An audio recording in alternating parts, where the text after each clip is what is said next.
एकनाथ शिंदे कौन आहे तू? कौन आहे तू? कौन आहे तू? तो उनको जानना जरूरी है, थाने तक की आवाज पहुंचना जरूरी है। गद्दार गद्दार ही रहेगा। एक पिक्चर आई थी, आपको याद होगी, दीवार। दीवार में वो अमिताभ बच्चन अपना हाथ दिखाते हैं, उस पे लिखा है मेरा बाप चोर है। ये इनके माथे पे लगा है, श्रीकांत शिंदे के माथे पे लिखा है मेरा बाप गद्दार है।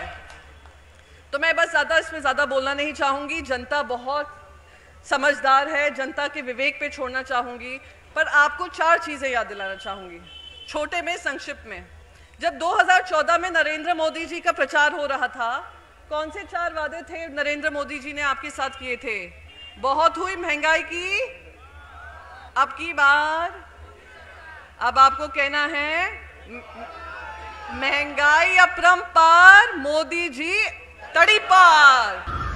प्रियंका चतुर्वेदींनी आज माननीय श्रीकांतजी शिंदे आणि एकनाथजी शिंदे यांच्याबद्दल एक वक्तव्य केलंय गद्दारीवरून।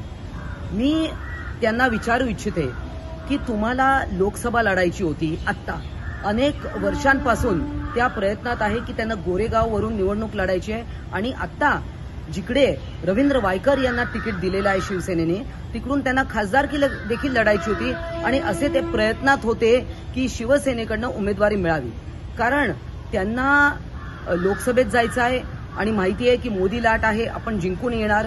त्यामुळे त्या वैफल्यग्रस्त झालेल्या आहेत आणि त्यांच्याबद्दलचा एक सर्वे, एक रिपोर्ट असा पण आहे, त्यांचेच लोक बोलतात की या लोकप्रतिनिधी आहे, संध्याकाळी या सापडत नाहीत, 8 नंतर या अनअवेलेबल असतात।